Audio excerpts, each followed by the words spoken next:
പിണറായിയുടെ മകൾ അഴിയെണ്ണുമെന്ന് ഉറപ്പായി. മകളുടെ പേരിൽ ഷെൽ കമ്പനി ഉണ്ടാക്കി AKG സെന്ററിന്റെ അഡ്രസ്സും വെച്ച് നാട്ടിലുള്ള സകല തീവട്ടിക്കൊള്ളക്കാരന്മാരുടെ എല്ലാം കയ്യിൽ നിന്നും കോടികൾ വാങ്ങി മകളുടെ കമ്പനി അക്കൗണ്ടിലിട്ട കേസുകളെല്ലാം മുഖ്യമന്ത്രി പദത്തിൽ ഇരുന്ന് അട്ടിമറിച്ച പിണറായി വിജയന് ഇതാ ഹൈക്കോടതിയിൽ നിന്ന് വമ്പൻ തിരിച്ചടി വന്നിരിക്കുകയാണ്. മാസപ്പടി കേസിൽ മുൻ മുഖ്യമന്ത്രി പിണറായി വിജയന്റെ മകൾ വീണ വിജയന്റെ കമ്പനിയായ എക്സാലോജിക് സൊല്യൂഷൻസും CMRL തമ്മിലുള്ള ഇടപാടുകളിൽ എൻഫോഴ്സ്മെന്റ് ഡയറക്ടറേറ്റിന് അന്വേഷണം തുടരാമെന്ന് ബഹുമാനപ്പെട്ട കേരള ഹൈക്കോടതി വിധിച്ചിരിക്കുകയാണ്. Cochin minerals and rutile limited കമ്പനിയും ഇവിടുത്തെ ഉദ്യോഗസ്ഥരും സമർപ്പിച്ച ഹർജിയാണ് ഹൈക്കോടതി തള്ളിയത്. ഇതോടെ മാസപ്പടി കേസിൽ കള്ളപ്പണം വെളുപ്പിക്കൽ നിരോധന നിയമപ്രകാരമുള്ള ED അന്വേഷണം തുടരും. ED അയച്ച സമൻസുകൾ ചോദ്യം ചെയ്തും അന്വേഷണം റദ്ദാക്കണമെന്ന് ആവശ്യപ്പെട്ടുമാണ് CMRL കോടതിയെ സമീപിച്ചത്. എന്നാൽ അന്വേഷണത്തിൽ ഇടപെടുവാൻ കോടതി വിസമ്മതിച്ചു. നേരത്തെ ഈ കേസിൽ ചില ഉദ്യോഗസ്ഥർക്കെതിരെയുള്ള കർശന നടപടികൾ ഹൈക്കോടതി തടഞ്ഞിരുന്നു. പുതിയ ഉത്തരവോടെ ഈ തടസ്സവും നീങ്ങുകയാണ്. കമ്പനി ഉദ്യോഗസ്ഥർ EDക്ക് മുന്നിൽ ഹാജരാകണമെന്നും അന്വേഷണവുമായി സഹകരിക്കണമെന്നും ഹൈക്കോടതി നിർദ്ദേശിച്ചു. വിധി വന്നതോടെ CMRL MD ശശിധരൻ കർത്ത ഉൾപ്പെടെയുള്ള പ്രമുഖർക്ക് ED വീണ്ടും സമൻസ് അയക്കും. വരും ദിവസങ്ങളിൽ വീണ വിജയനെ അടക്കം ചോദ്യം ചെയ്യാൻ വിളിപ്പിക്കുകയും ചെയ്യും.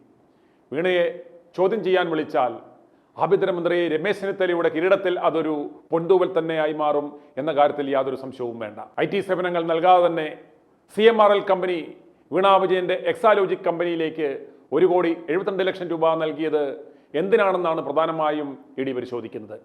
ഈ പണം കള്ളപ്പണം വെളുപ്പിക്കലിന്റെ ഭാഗമാണോ എന്നും രാഷ്ട്രീയ സ്വാധീനം ഇതിന്റെ പിന്നിലുണ്ടോ എന്നും ED സംശയിക്കുന്നു.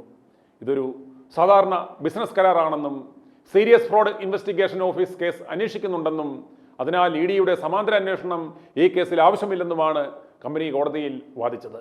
എന്നാൽ ഈ വാദം ബഹുമാനപ്പെട്ട ഹൈക്കോടതി അംഗീകരിച്ചില്ല.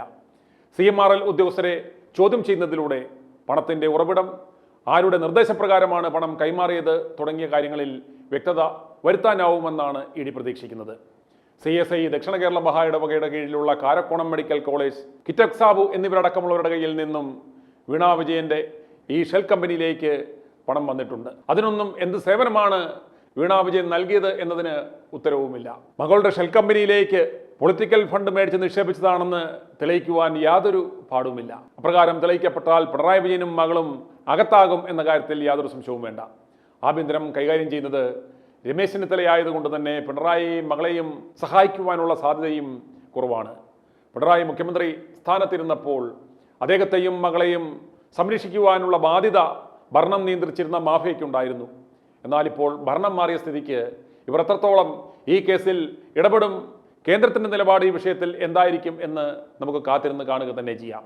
കോൺഗ്രസ് മുക്ത ഭാരതം എന്ന അജണ്ട കേരളത്തിൽ തൽക്കാലത്തേക്ക് മാറ്റിവെച്ച് LDF മുക്ത കേരളം എന്ന ആശയവുമായി കേന്ദ്രം മുന്നോട്ട് പോവുകയാണെങ്കിൽ വിജയനെയും മകളെയും മാത്രമല്ല കരിവന്നൂർ തട്ടിപ്പ് സംഘത്തെയും അയ്യപ്പന്റെ സ്വർണം കട്ട സകലവന്മാരെയും അകത്താക്കാൻ സാധിക്കും. അപ്രകാരം ഇവിടെ സംഭവിച്ചാൽ പിന്നീട് മത്സരം കോൺഗ്രസും BJPയും തമ്മിലാകും. അതുപോലെ തന്നെ മകളെ അകത്താക്കിയാൽ അത് ജനങ്ങൾക്കിടയിൽ വലിയ ഇമ്പാക്റ്റ് ഉണ്ടാക്കുമെന്ന് BJPക്കും അറിയാം, കോൺഗ്രസിനും അറിയാം.